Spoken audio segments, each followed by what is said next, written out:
ओम शांताकारं भुजगशयनं पद्मनाभं सुरेशं विश्वाधारं गगनसदृशं मेघवर्णं शुभांगं लक्ष्मीकान्तं कमलनयनं योगिभिर्ध्यानगम्यं वंदे विष्णुं भवभयहरं सर्वलोकैकनाथम। 8 तारीख का दिन रविवार का दिन है, पंचमी तिथि इस दिन विद्यमान है। शनि इस दिन अस्त होने जा रहे हैं और आपकी राशि में किस्मत खोलने के दरवाजे खोलते दिखाई दे रहे हैं। शनि का अस्त होना आपकी राशि के दृष्टिकोण से बहुत महत्वपूर्ण सिद्ध हो सकता है। इन दिनों आपकी राशि के दृष्टिकोण से बहुत लंबे समय के लिए तो नहीं, 1 महीने के लिए शनि अस्त हो रहे हैं और अब बस अपने बल को बढ़ाने की जरूरत है। दुर्भाग्य यह है कि इस समय शनि अस्त हो रहे हैं जब मंगल भी अस्त चल रहा है। कुछ दिन जरूर मिलेंगे आपको, शनि के अस्त होते हुए मंगल ताकत में आ जाए। इस समय आपको अपने बल को जगाना पड़ेगा, शक्ति को जगाना पड़ेगा, तब जाकर हनुमान जी का सुंदर पाठ कीजिए। हनुमान जी को शक्ति को प्राप्त करने के बाद ही इस समय आपकी राशि में परिवर्तन का योग बन सकता है। शनि अस्त होने का लाभ तभी ले सकते हैं जब बाकी ग्रहों को जगाओ। शनि अस्त हो गए हैं तो, लेकिन आप मान के चलो मंगल और बुध दोनों वो भी अस्त चल रहे हैं, सूर्य भी परेशानी में चल रहे हैं, तो जिन ग्रहों से आपको लाभ मिलना है उनकी भी स्थिति थोड़ी कमजोर है। शनि अस्त हो गए, उन्होंने कहीं ना कहीं व्यवसाय में भी लाभ देने के योग बनाए, लाभ को भी आगे बढ़ाने का प्रयास किया और धन की आमदनी के क्षेत्र में भी कहीं ना कहीं काम को भी बढ़ाने का सुंदर योग बनाते दिखाई दे रहे हैं शनि का अस्त होना। लेकिन इनका पूर्ण लाभ तभी मिलेगा जब इन बाकी ग्रहों की स्थिति को ठीक करने का आप प्रयास करें। कुछ खास उपाय हैं जिनको आपको लगातार करने की जरूरत है। हम इस कार्यक्रम में आपको उपाय भी बताने जा रहे हैं, उनको अच्छे से कर लीजिए, तभी जाकर ग्रह परिवर्तन की तरफ आपको देंगे। नहीं तो समस्याएं, ये ग्रह जो है जितना बढ़िया शनि का अस्त होने का योग बन रहा है वो उतना कार्य आपको नहीं कर पाएगा। देखिए, शनि तो अस्त हो गए, अब उन्होंने तो अपना प्रभाव कर दिया आपके जीवन में, जो भी जिस क्षेत्र में हमने आपको समझाया है। लेकिन एक बात ध्यान रखना, बाकी सारे ग्रह भी इस वक्त शनि के अस्त होने के साथ साथ मंगल भी अस्त चल रहे हैं, सूर्य जो भी साथ में राहु के साथ फंसे हुए हैं। और इस समय बड़ी विचित्र स्थिति ये बन रही है कि जहां शनि चल रहे हैं उनसे 12वें भाव में ये समस्त ग्रहों की चौकड़ी लगी हुई है। शनि अस्त हैं, शुक्र उनके साथ विराजमान है, ये बहुत कहीं ना कहीं स्थिति अच्छी होने के योग बना रहे हैं।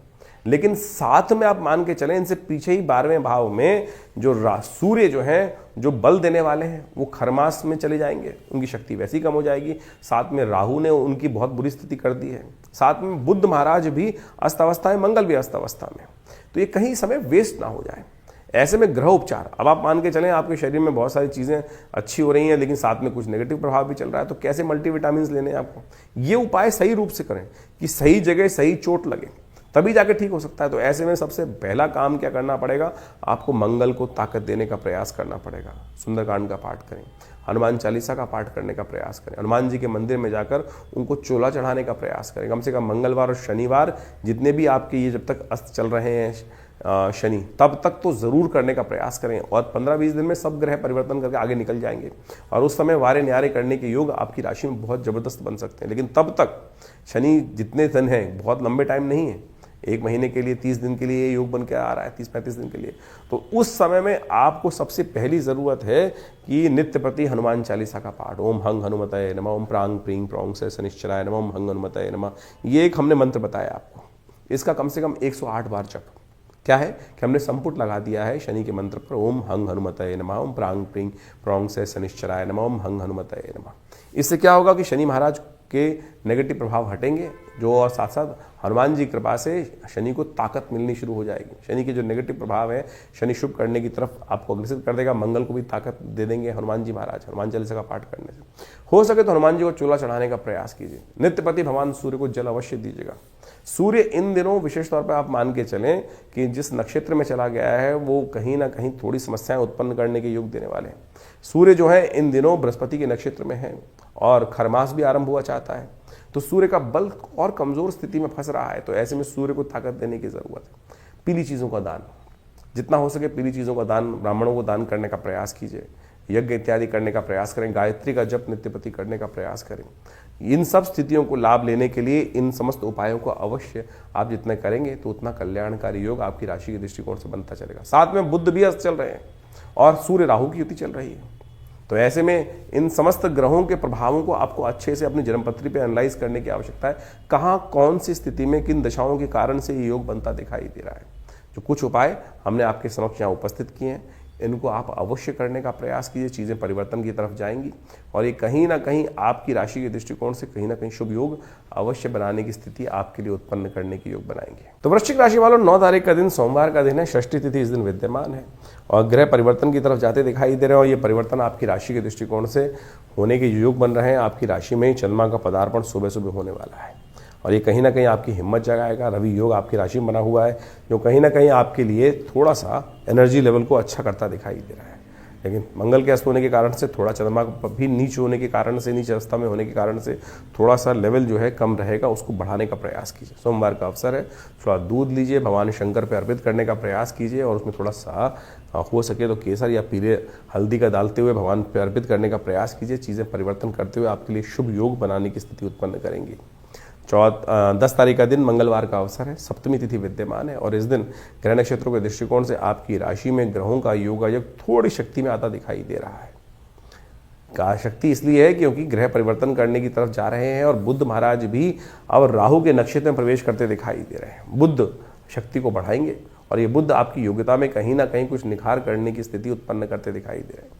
आपकी राशि में इस वक्त ऐसा योग बना हुआ है कि एक भी ग्रह शुभ प्रभाव कर रहा होगा ना तो बाकी सब ग्रह भी थोड़े परिवर्तन की तरफ चले जाएंगे। शुक्र महाराज पूर्ण ताकत में है और बुध कमजोर स्थिति में है, लेकिन शुक्र बुध को खींचते दिखाई दे रहे हैं अपनी तरफ और ये शुक्र का बुध को कहीं ना कहीं अपने शुभ की तरफ खींचता दिखाई दे रहे हैं। आपकी राशि के दृष्टिकोण से इस वक्त केंद्र में बैठे हुए बुध हैं और वो शुक्र के ताकत में होने के कारण से वो भी कहीं ना कहीं चीज़ें आपको सफलता की तरफ ले जाते हुए दिखाई दे रहे हैं। कन्या पूजन अवश्य करने का प्रयास करें। मंगलवार का दिवस है, मंगल अस्त चल रहे हैं तो हनुमान जी का सुंदर पाठ करना आपके लिए कल्याणकारी रहे। तो 10 तारीख को मंगलवार का सुंदर योग बन रहा है और ऐसे में ग्रहों की स्थिति आप समझें कि सूर्य ने के साथ में मंगल और राहु साथ में बुध विराजमान है। सूर्य ने अस्त कर रखा है मंगल को भी, सूर्य ने अस्त कर रखा है बुध को और ऐसे में साथ साथ राहु के साथ सूर्य की युति चल रही है। वो कहीं ना कहीं जो स्थितियां हैं थोड़ी सी विकट करती दिखाई दे रही है। आगे नव वर्ष भी आरंभ हुआ चाहता है जिसमें रुद्र नाम का नव संवत आरंभ होगा। 6 तिथि पर ये वर्ष आरंभ हो रहा है। तो ऐसे में इन समस्त ग्रहों को देखिए तो इससे आने वाले समय में कुछ ना कुछ नेगेटिव प्रभाव ज़्यादा दिखाई दे रहा है।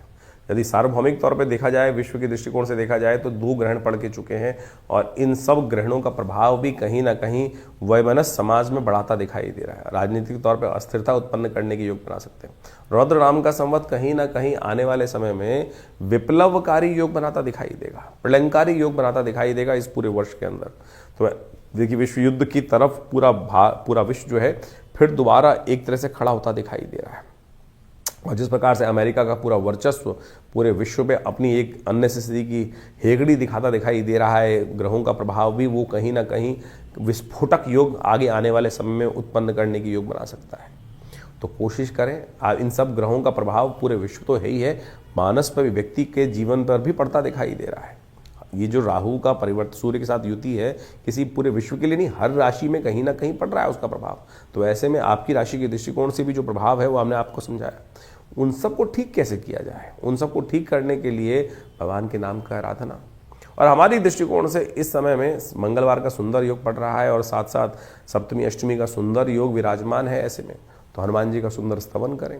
हमने विवेकानंद योगाश्रम में इस दिन नवग्रह शांति महायज्ञ का सुंदर आयोजन किया है जिसमें सुंदरकांड का पाठ रहेगा, हनुमान जी की कृपा के निमित्त हनुमत यज्ञ रहेगा, नवग्रह शांति महायज्ञ रहेगा और साथ साथ हमारे आश्रम पे जो सिद्ध माँ भगवती की प्रतिमा है जो मुल्तान से भगवती यहाँ पर पधारी 500 साल पुरानी सिद्ध प्रतिमा है, उनके सानिध्य में बैठकर सुंदर भगवान का स्तवन, हनुमान जी का सुंदर चूल्हा चढ़ने की व्यवस्था, सुंदरकांड का पाठ रहेगा, भंडारा रहेगा, सवामनी का भोग रहेगा। तो आप सब इस कार्यक्रम में सम्मिलित हों। शाम को 6 बजे से लेकर करीब रात्रि में 10 बजे तक ये कार्यक्रम है और यहाँ कोई फीस नहीं ली जाती। बहुत सारे लोग इस बात पे फंस जाते हैं कि आश्रम में कोई फीस बैठने के लिए, अरे कोई सब भगवान की कृपा से आप आइए, माँ भगवती के सानिध्य में दिव्य प्रतिमा आपके समक्ष दिखाई दे रही है, उनका सरदर्शन करें और माँ भगवती का दर्शन करके इस तपस्थली में, यज्ञ स्थली में, जहाँ पिछले करीब 60 सालों से नित्य 8 घंटे यज्ञ होता है, माँ भगवती की कृपा से समस्त कष्ट दूर होंगे, जीवन में कल्याण का योग बनेगा। धन्यवाद, नमस्कार। इस मार्च के आरंभ काल में इस बार कई ग्रहों का अद्भुत योगा योग बना, आपने देखा अभी, और उसके अंदर ऐसे दिव्य भी योग बने कि जिसमें छोटे छोटे उपाय कर आप अपने बहुत सारे जीवन के कष्टों को दूर कर सकते हैं। ग्रहण, चंद्र ग्रहण पड़ रहा है, अभी कुछ दिन पहले सूर्य ग्रहण पड़ा, और पूरे विश्व में उसका प्रभाव देखने को मिल ही रहा है। जिस प्रकार से अशांति का वातावरण बना है और दूसरा ग्रहण चंद्र ग्रहण पड़ रहा है, और ये समस्त ग्रहण जो है आने वाले कुछ दिनों में, क्योंकि अगला नव संवत भी आरंभ होने जा रहा है, रुद्र नाम का संवत है, 6 तिथि में ये वर्ष आरंभ हुआ चाहता है, नव वर्ष जो है नव संवत। तो ये कहीं ना कहीं इसका व्यापक प्रभाव पूरे विश्व में होता दिखाई दे रहा है। 6 तिथि से रुद्र नाम का संवत आरंभ होगा तो उसका प्रभाव पूरे विश्व में अशांति का वातावरण बनता दिखाई देगा। विश्व युद्ध का पूरा सामंजस्य स्थापित होकर ग्रहों ने योगायोग जिस प्रकार का बनाया है वो सामने उपस्थित है। शनि अपने पूर्ण रुद्र रूप में आने वाले हैं अभी कुछ दिन में, अभी तो अस्थावस्था में हो गए हैं। ये अस्थावस्था में होने के बाद कहीं ना कहीं कई राशियों पर उसका प्रभाव अलग अलग प्रकार का होगा। आपने अपनी राशि का प्रभाव समझा भी, तो आप कोशिश ये करें इन दिव्य दिनों में जो जो उपाय जब जब बनते हैं, चाहे वो होली पर, चाहे वो ग्रहण के टाइम पर, यदि और या शनि के अस्त होने के प्रभाव के अनुसार से आप अवश्य करने का प्रयास करें।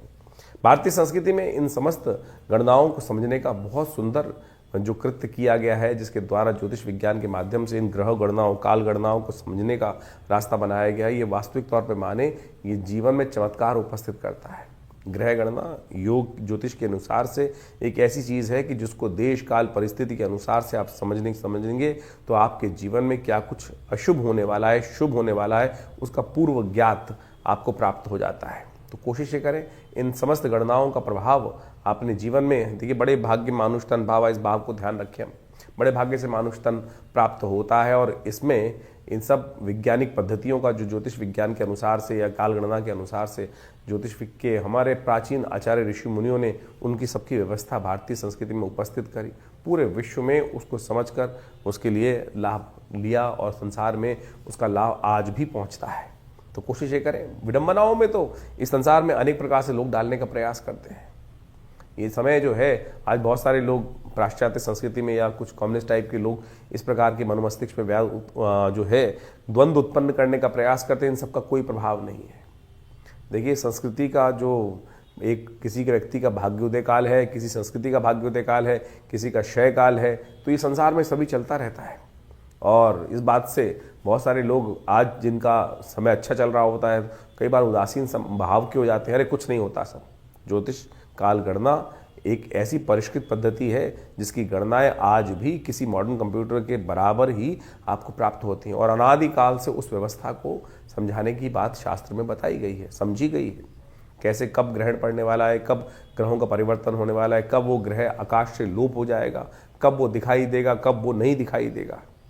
आज तो लोग कह देते हैं कि ऋषियों ने केवल देखकर, आकाश में देखकर, आकाश मंडल में देखकर, इन नेत्र मात्रों से ही अनुभव के माध्यम से प्रत्यक्ष देखने के बाद किया। अरे आज देख लो भाई, आज की तारीख में भी कुछ दिन पहले एक टीवी डिबेट पे बहुत सारे लोग बैठे हुए थे हमारे साथ। उनमें से कुछ तो ऐसे बहरूपिये थे कि कार्यक्रम शुरू होने से पहले टीवी पे बैठने के लिए अपनी अंगूठियां तक उतार के आ जाते हैं और टीवी पर बैठकर लगातार अनर्गल प्रलाप करने का प्रयास करते हैं, लोगों को भ्रांति उत्पन्न करने का प्रयास करते हैं।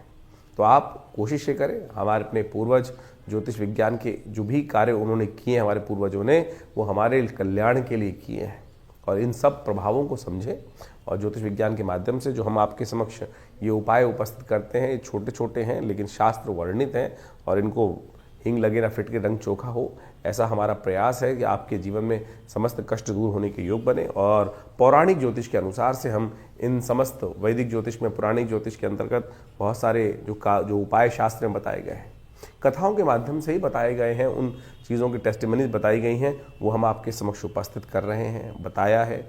और उन ग्रंथों का नाम तक हम आपके समक्ष बताते हैं कि कहाँ किस प्रकार का वर्णन वो उपस्थित है। कोशिश ये करें उनको अपने जीवन में उतारें। हाँ, आपके मन में कोई प्रश्न चल रहा हो तो चिंता ना करें, ये हमारा जो व्यवस्था है आपके लिए अपनी है। आप फ़ोन नंबर्स पे अपने प्रश्नों को लिख के भेजें, व्हाट्सएप के माध्यम से भेजेंगे तो हम जरूर उनके जवाब भी जल्दी से जल्दी आप तक भेजने का प्रयास करेंगे। हाँ, थोड़ा देर जरूर लग सकती है उसमें, बहुत सारे लोगों के प्रश्न आ रहे होते हैं और उन प्रश्नों के माध्यम से हम जल्दी से जल्दी उनके उपाय आप तक भेजने का प्रयास करते हैं।